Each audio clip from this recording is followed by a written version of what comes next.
Olá, como está? Como foi a sua semana?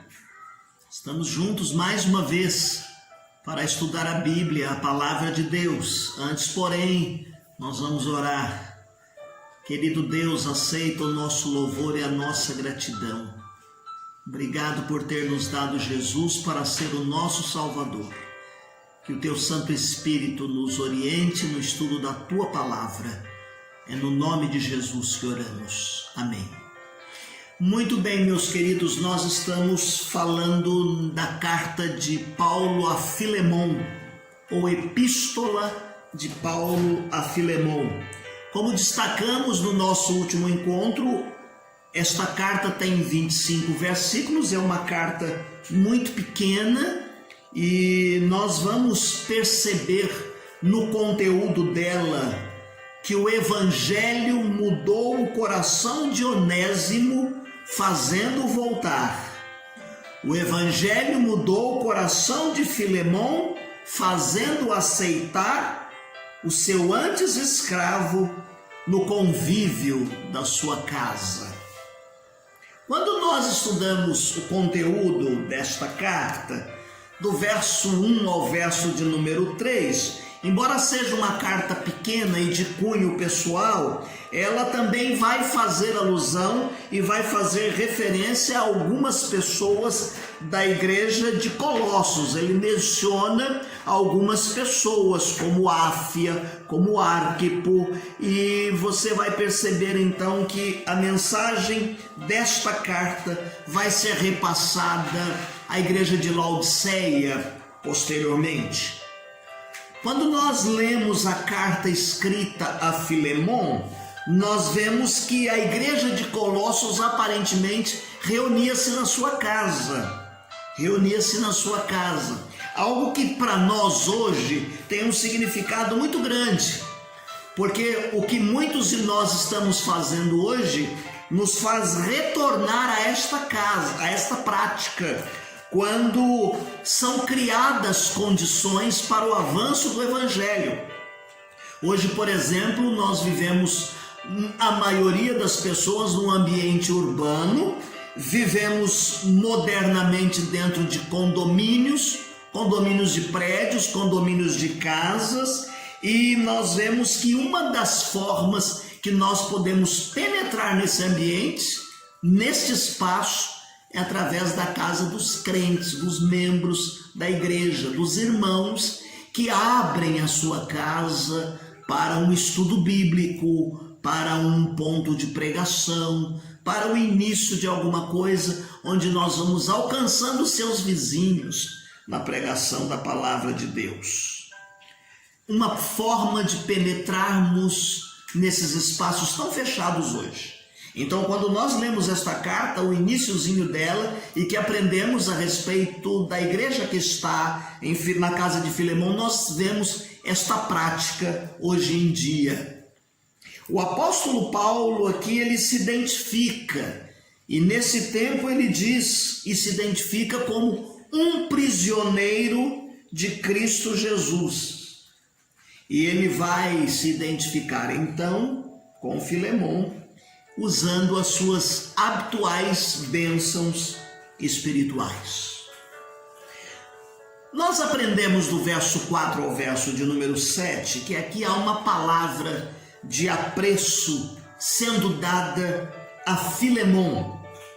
A situação aqui é muito delicada, porque trata-se de Onésimo, um escravo fujão, que ele recebe da parte do apóstolo Paulo os ensinamentos da Bíblia, da palavra de Deus, ele se converte a Jesus Cristo, e agora então Paulo vai pedir a ajuda a Filemon e vai advogar em favor de Onésimo, o escravo fugitivo. Aqui nós podemos ver, meus queridos irmãos, que um escravo fugitivo, ele poderia ser morto, ele poderia ser executado. A pessoa que o recebesse na sua casa e ficasse sob a sua posse, também corria o risco de ser executada, de ser processada também. Veja que o apóstolo Paulo aqui intercede por Onésimo.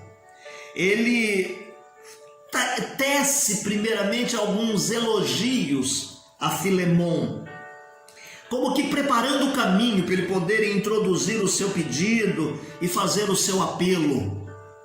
Ele, após elogiar Filemon, ele vai fazer o pedido em favor desse escravo fujão.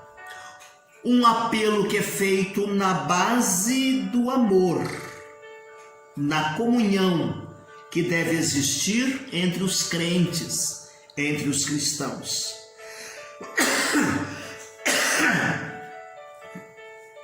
Um apelo que deve ser feito aqui na base do amor e da comunhão entre os cristãos. Não se faz aqui referência em nenhum momento à questão legal, mas nós percebemos, meus queridos irmãos, que o apóstolo Paulo conhecia a questão da lei, conhecia a questão da legalidade, por isso ele vai usar desse expediente, intercedendo então a favor de Onésimo, chegando-se a Filemon, fazendo esse pedido. Quando nós lemos os versos de número 8 ao verso de número 22, nós encontramos aqui uma palavra de apreço a Onésimo. Anteriormente, uma palavra de apreço a Filemon. Agora, uma palavra de apreço a Onésimo. Há aqui uma transição clara no verso de número 8. Ele introduz esse apelo em favor de Onésimo. Esse apelo que nós já dissemos antes, que foi feito na base do amor. Porque ele vai falar a respeito da conversão do escravo. Esse escravo agora, ele se tornou uma bênção para Paulo e para outras pessoas. Agora ele se tornou uma nova criatura, uma nova pessoa. Há um novo coração dentro da vida deste homem. O apóstolo Paulo usa de um expediente que muitos de nós somos aconselhados na Bíblia a não usarmos, que é a questão de ser fiador. Você pode ler lá em Provérbios capítulo 6, dos versos 1 ao 4, capítulo 11 de Provérbios, verso de número 15, e você vai perceber a Bíblia dizendo que nós não devemos ser fiador. E alguém um dia explicou isso para mim dizendo assim: quando você se torna fiador de alguém, você está dizendo assim: olha, eu me responsabilizo pelo fulano, eu me responsabilizo pela casa que ele vai morar, eu me responsabilizo pelo dinheiro que você vai emprestar, se ele não te pagar, eu pago. Eu não tinha me dado conta dessa gravidade quando eu me tornei fiador de alguém, hein? E aí um advogado me alertou a respeito disto. É claro, meus queridos irmãos, que o Senhor Jesus Cristo foi o nosso fiador, o nosso principal fiador. Quando Paulo toma essa atitude, ele nos lembra o que Jesus Cristo fez por nós na cruz do Calvário. Nós éramos grandes devedores a Deus, devedores da graça de Deus, mas eis que vem Jesus e ele assume o preço e ele paga o preço em nosso lugar. Há muitos críticos que não se conformam com o que Paulo faz aqui. Há muitos comentaristas que não julgam que Paulo diz assim: faça por ele como se você estivesse fazendo para mim. Se ele te causou algum dano, eu te restituo. Há críticos, há comentaristas que não gostam muito. E nós vamos perceber aqui que Paulo dá um passo muito avançado para aquele tempo. Se hoje nós já entendemos e vemos que poucas pessoas assumem a responsabilidade dos outros, quanto mais naquele tempo, quando o apóstolo Paulo vai falar a respeito disto.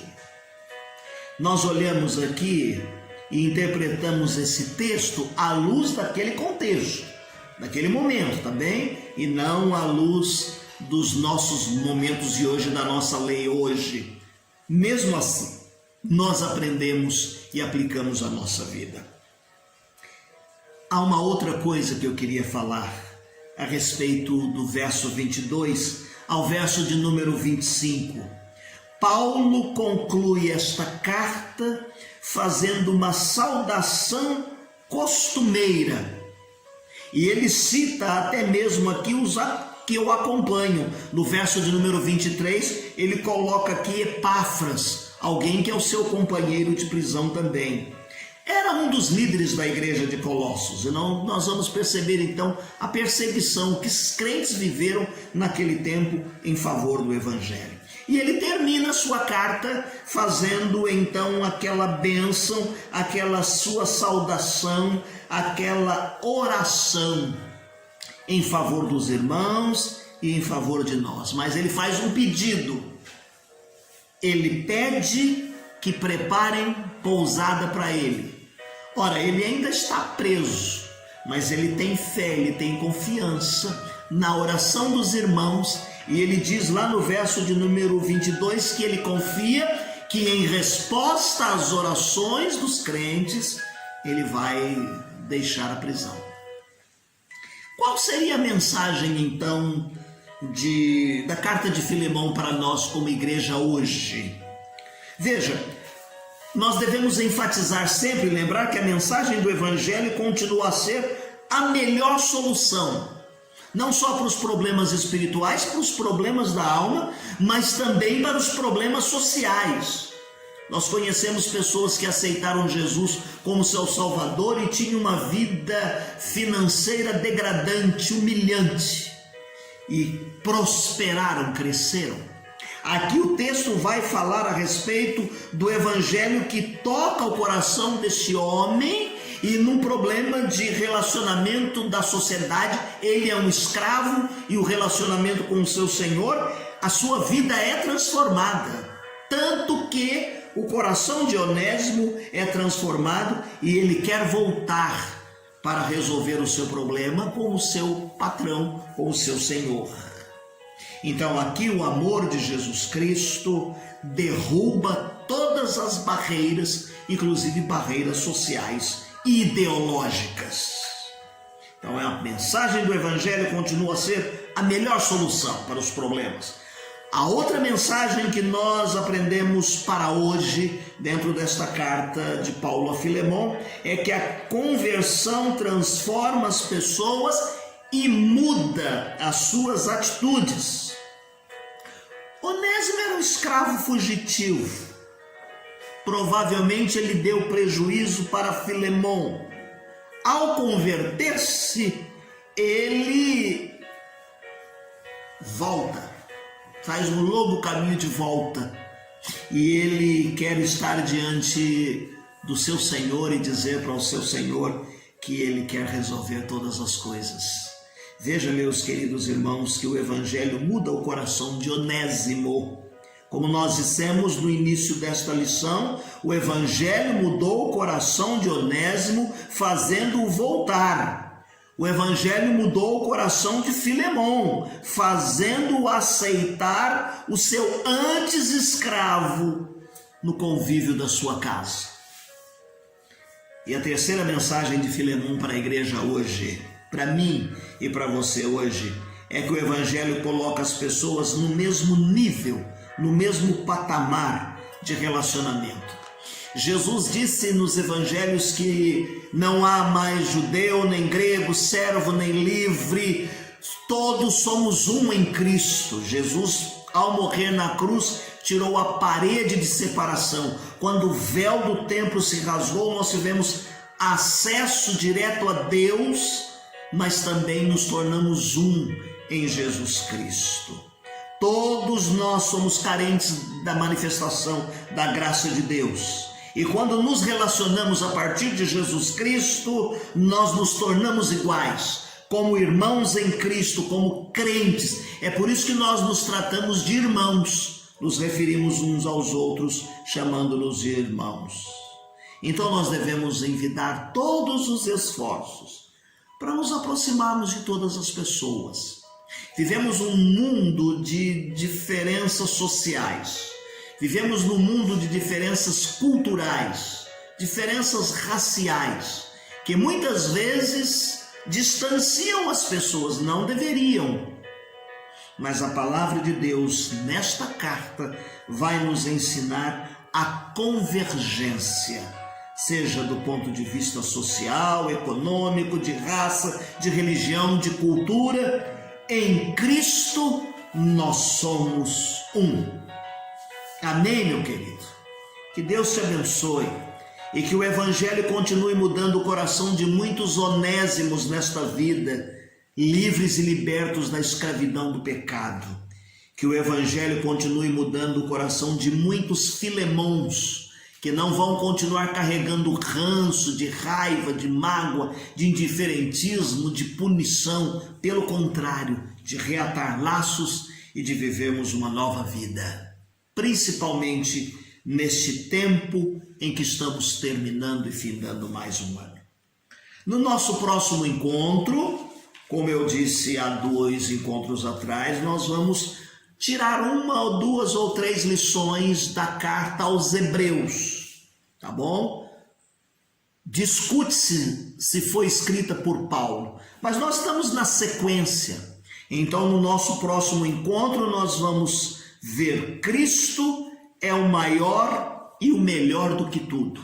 Finalzinho da nossa transmissão, você vai perceber aí os textos para a leitura diária. Não deixe de fazer a sua leitura diária. Nós vamos começar no capítulo 1 e vamos até o capítulo 7, o verso de número 28. Vai aparecer aí e você vai lendo aos pouquinhos esta lição para o próximo encontro. E eu termino o nosso encontro lendo 2 estrofes do hino de número 42 do nosso cantor cristão. Jesus, agora sim eu sei quão grande é teu amor, pois salvação em ti achei, aceita o meu louvor. És tu, Jesus, meu Salvador, por ti eu tenho paz. Jesus, a ti louvor darei, pois tudo tu me dás. Louvor, louvor a ti darei, ó Cristo meu Senhor, profeta, sacerdote e rei do mundo salvador. És tu, Jesus, meu Salvador, por ti eu tenho paz. Jesus, a ti louvor darei, pois tudo tu me dás. Que Deus te dê uma semana abençoada e feliz. Deus te abençoe.